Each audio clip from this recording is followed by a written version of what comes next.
So muna itong na-detect ka no? So dito tayo ngayon. So nag-detect tayo. So dumaan tayo sa isang area. So mayroon tayong nadaanan na matandang puno, no? Yan, pinakamalaki sa dito. Mayroon daw malaking puno din. So dyan nag-detect yung gamit natin, no? So dinalhan natin ng Tesla. So dyan nag-detect yung gadget natin yan. Dyan banda. So may dala tayong Tesla. Dyan nag-detect. Magandang hapon mga ka-TS, no? Yung area na yon is pinuntahan natin na dinitik natin ngayon. So dyan nag-detect yung ating humid locator. So hindi ko talaga mapakali. Binalikan ko, ginamitan natin ng Tesla. So Tesla natin. So dinalhan natin ng Tesla. So binalikan natin, dinalhan ng Tesla. Kung confirm ba talaga, kung magkatugma ba talaga yung dalawang gadget. So yan, tugma. So sa iba, no, nagtanong kasi hindi na daw. Mayroong marami nagtatanong daw kasi hindi na daw ako gumagamit ng Tesla. Bakit daw na hindi? Gumagamit talaga ako ng Tesla. So bira lang ako mag-vlog sa Tesla kasi mga Tesla kasi pag dadala mo dyan, so parang init sa mata ng mga tao. Alam mo yan, pag magdala ka ng malaking gadget kasi, lalo sa pang area nito, matulad nito is parang estranhero, panura kang estranhero ba, yung bago ka sa pananaw ng mga tao. So tapos magdala ka ng mga laking gadget, magtaka sila. So kaya bihira lang ako magdala ng mga malalaking gadget. So ngayon dinalahan natin ng Tesla. So mayroon tayong Tesla dala. So dinalahan natin. So tugma talaga na mayroon na detect, pero di ko alam kung anong lalim siya. So dung deepness. Pero nandiyan siya nag-detect sa gitna ng dalawang puno, dalawang niyog yan dati. Naalala ko yan, bata pa ako. Dumadaan pa ako dito dati. Dalawang niyog at saka yung malaking kahon na yan na hindi naman gano'ng kalaki, pero taas, pero sobrang laki. Sobrang laki niya. So dinitik natin ang humid dyan. So nagditik siya pero hindi masyado malakas. So parang hindi mapakali yung isip ko, balikan ko yun, dalhan ko ng Tesla. So binalikan natin hapon. Ayan, na-detect natin. So ito po yung ginamit natin, Tesla.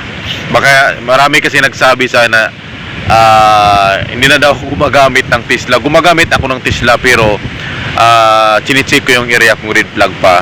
Kung halimbawa estranhero tayo dyan na hindi tayo kilala, magdala tayo ng gamit, baka mamaya magkamalan tayo ng kahit ano, diba? So mayroon akong Tesla, mayroon talaga akong Tesla.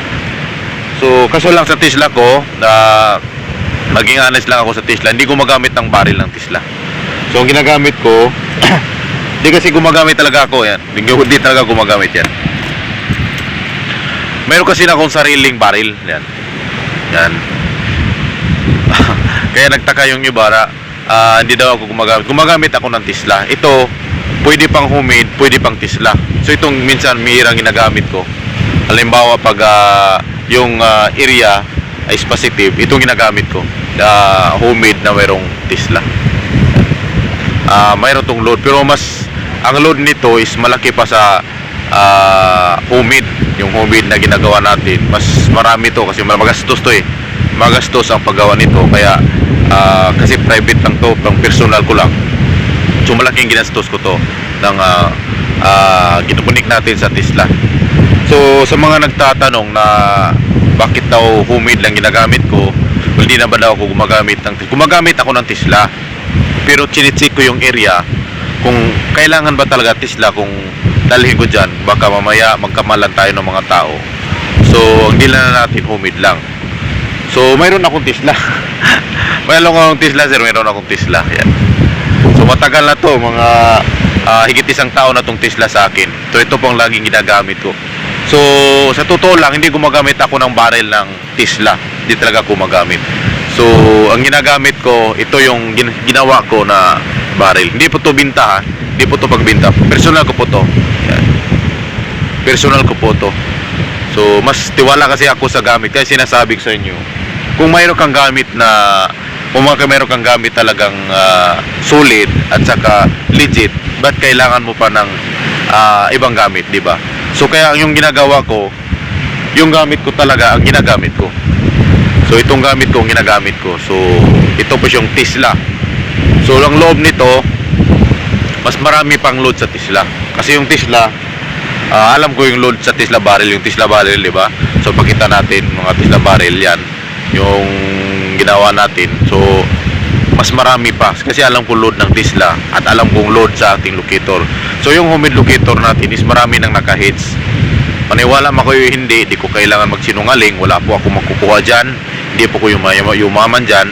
So marami na pong nakakuha. So pinapaniwalaan natin dyan sa ating YouTube channel, mayroon tayong pinakita at sinisin, di ba? So nakita nyo YouTube channel na talagang ginagamit ang mga homemade locator natin. So hindi naman lahat marunong gumamit, pero sa iba mayroon talagang nakakuha. So sa ating mga ka-tids na nanood, so sa iba dyan na gumagamit ng mga locator, lalo na pag nakakuha na yung locator nila, patunayan nyo na hindi kayo magbago ng gadget. Talagang pagmalakin yung gadget nyo na nakuha lang. Marami tayong treasure hunter ngayon, di ba? So maraming sinasabi nila na nakuha yung gadget nila. Patunayan nyo, hindi kayo magbago, hindi bumili kayo ng scanner, bumili lang. Kung yan ang gadget na kakuha mo, bakit kailangan mo pang maraming gadget? Kaya tulad ko, hindi talaga ako nagbago. Wala akong pinagbago, walang binago sa aking mga gamit. Wala akong scanner. At mayroon akong metal detector. Totoo yan, kasi yung metal detector napaka-importante yan sa ukay, sa tunnel, sa cave, lalo na pagbutas na yung area, tapos pinacheck. So kailangan natin ng metal detector. Normal talaga yan, kailangan natin. So sa akin, yung Tesla ko is ito po yung barrel ko. Hindi po yung barrel ng Tesla. Baka nagtaka, ba't iba ang ginamit to, sir? So ito kasi ang barrel ko, magastos to. So ginawa ko to para sa akin, special lang. Pero okay naman yung barrel ng Tesla. Yung barrel ng Tesla, locator, okay naman siya, wala nang problema. Sa akin lang, mas tiwala kasi ako sa gamit ko. Sa homemade locator ko, mas tiwala kasi ako. Kaya mas lalo kung dinagdagan ng marami, kasi pang personal ko lang, maraming load, okay naman yung barrel ng Tesla. Pero sa akin, mas komportable ako sa ginawa ko. So mayroon naman tayong kasabihan kung saan ka komportable, saan ka naniwala, doon ka gumamit, di ba? So yung Tesla barrel, okay yun, walang problema. Pero sa akin, mas maraming load siya kaysa yung barrel na yun. Pero yung CD niya, ganun pa rin yung CD niya. So ganun pa rin siya. Wala pa rin pagkakaiba ng barrel niya, body niya, ganun pa rin. Masasabi ko sa ating mga ka-tids na mayroong mga gadget, patunayan nyo, huwag kayong magbago. Ako, ilang taon ako, mag 6 years na 6 years na ako bilang treasure hunter na mga gadget, pero walang pinagbago, wala talaga. Ganun pa rin ako, ang gamit ko, hindi yung ako, kasi ako marami akong pinagbago, mayroon ako ng maraming napundar, pero ang sa akin lang, yung gadget, walang pinagbago. So ganun pa rin, yung gadget natin is gawa pa rin natin. So hindi siya nabago, homemade locator natin, yung ginagamit ko na ganun pa rin locator. Hindi ako gumagamit ng scanner kasi marami tayong nakikita ng iba, diba, na pag una galing Shopee yung mga locator, tapos kinabukasan Tesla na sila, nakabili na, wala ng pira. Next, scanner na sila, pataas na, tapos biglang bumalik sa locator, di ba? Kasi ang totoo talaga, ang locator talaga nakalukit ng mga kayamanan. Yan talaga ang totoo. So naging second lang yung scanner. So mas pinili ko talaga ng locator, kasi ang locator nakalukit talaga yan. Depende yan sa paggamit, depende yan sa humawak ng locator. Yan talaga ang totoo, napakaganda ang marunong kang gumamit ng locator. Para sa akin, okay na yung homemade locator at saka Tesla. Bakit kailangan natin ng Tesla? Kasi di lahat ng nakabaon is gold bar. Karamihan mayroong diamond, mayroong mga Rolex na mga kagamitan, yung mga tawag lang antique, di ba? So makukuha yan ng Tesla. Bam! So karamihan talaga mayroong bomba.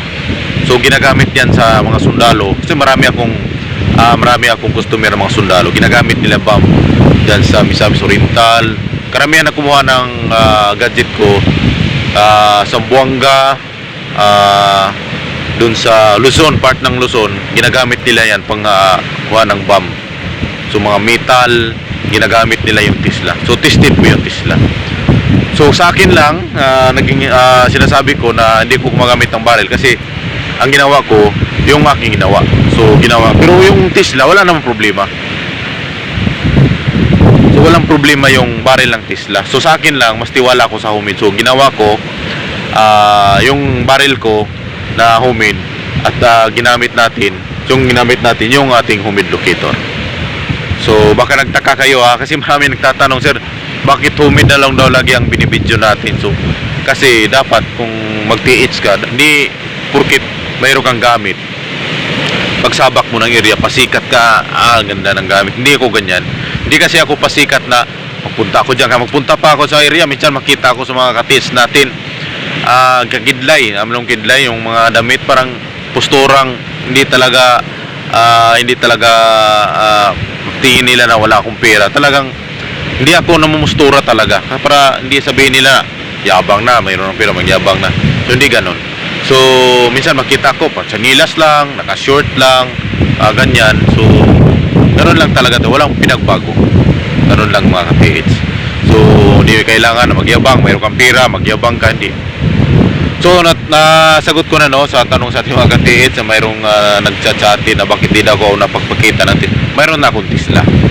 So chine-check ko lang kung yung area, kung kailangan bang magdala tayo ng area Tesla kasi hindi natin alam, baka maya mayroong mag-report dyan, taga-barangay o ano, mayroong dala dyan, baka ano lang panagsabihin nila na mayroong dala na. Alam mo natin, pag dala yung box, pinailaw natin pag mayroong makakita. So magtaka talaga, anong dala nila? Hindi pa treasure hunter, di ba? Hindi ka kilala. Anong dala niya? Bakit nakaturo-turo siya, tapos mayroon siyang box? Baka mamaya dyan, nagtanim siya ng bomba, di ba? Mga ganun. So, iniwasan natin yan. So, mayroon tayong Tesla. So, mayroon tayong Tesla. So, chine-check natin ngayon. So, nakita nyo na, mayroon akong Tesla. So, yung mga Tesla na yan, dinouble check ko kasi yung area, halimbawa, mayroon ako na-detect sa homemade, dinouble check ko yan ng ating Tesla. So, chine-check ko, mayroong diamond, mayroong bomb, mayroong water trap. Napaka-importante yung Tesla. Sa totoo lang, napaka-importante. So, mayroong iba dyan na nag-vlog ng Tesla na parang sinisira nila yung Tesla. Baka hindi lang sila marunong. So, totoo yung Tesla. Kung baguhin mo yun, nasa iyo yan kung baguhin mo. Pero yung Tesla na gumagawa, okay yung Tesla. Walang problema. Pero mayroong iba dyan na binabago, mga ganyan-ganyan. Tapos, wala pa man tayo narinig na nakakuha na ganyan. So sa Tesla talaga na original, marami nang nakuha. Di lang sa akin mga customer, marami na. Sa totoo lang, di ko kailangan magsinungaling. Marami na, kahit yung kasamahan ko dyan sa Mindanao, sa Butuan City, marami talang napatunay. Ako mayroon ako patunay, mayroon ako dyan diamond dyan na pinupost. Sana di ko na pinost dyan kasi ninanakaw yung video na yan yung post natin na diamond, Tesla ang nakakuha nun. So mayroon pang tae pero hindi ko na pinupost. Yung pinupost ko ng mga lalagyan na lang, yung mga artifacts yung pwede, pero pag mga tae kasi bawal yan. So marami na tayo napatunayan, ilang years na, di ba? So sa ating mga ka-TH dyan, so nanood ka ating video, kung gusto mong mag-TH, hanapin mo yung taong yung talagang hindi nagbago yung gadget niya, hindi nag-umpisa sa anong pangalan yan, sa mga Chinese locator, gumawa ng locator, tapos nag-Tesla, tapos nag-scanner. Imamasid nyo kasi pag ang tao totoo, mayroong pinagbago yan, mayroong pinagbago, maraming pagbabago yan, hindi lang sa gamit, kundi sa postura, sa gawa niya, di ba? Marami talaga. Kung gusto mo maghanap ng hindi lang ibig sabihin, hindi lang sa daldal na daming daldal na maganda, hindi. I-check mo yung mga video na dati, kung ano ba talaga nakukuha, mayroon ba totoo ba talaga na mayroon nakukuha. Hindi yung ako marunong din ako magdaldal, di ba? Pero i-check nyo yung video kung mayroon ba talagang nakuha siya, kung totoo ba na marami nakakuha. So sa akin, sa mga customer, meron akong sinisend na mga kunbo sa mga naka-hits, sa mga nakakuha. So sinisend ko yan sa ating mga customer. Pero di ko magsisend ng tae. So ang tunay kasi ng gadget, yung talagang ginagamit niya ilang years na dekada, di ba? Di ko may pinagmalaki sa atin, pero pinagmalaki yan na nakakuha na. So ganon talaga. So napaka-importante na mayroon kang gamit. Pero ang pinapromote ko talaga yung Tesla. Lalo na pag original yung hawak mo, napakaganda. Kasi di lahat talaga nagkabaon is gold bar. To tingnan mo yung customer natin. Marami tayong customer na ginagamitan ng Tesla. So nakakuha ng diamond, nakakuha ng bomb, nakakuha ng maraming buto ng tao, yung nakakuha ng silver. O sana kung di Tesla hinawakan nila, wala sana sa nila kakuha, di ba? Kasi ang mga homemade locator, good lang talaga ang likit yan. Good lang talaga. Ewan ko lang sa iba kung anong sinasabi nila. Pero sa mga homemade locator na nakikita ko, sa gumagawa rin ako, gold lang talaga. So, yan ang pinaka-importante sa lahat, no, sa ating mga ka-TH na gustong mag-TH. So, i-check muna yung mga video niya dati, ngayon, kung anong pinakaiba, kung mayroon ba talagang makikita ka na pagkakaiba sa mga gawa nila, kung mayroong pinagbago. Yan ang pinaka-importante talaga sa video na sinusundan mo. Bago ka bumili ng gadget, dapat check mo na yung mga video niya. So ganun lang.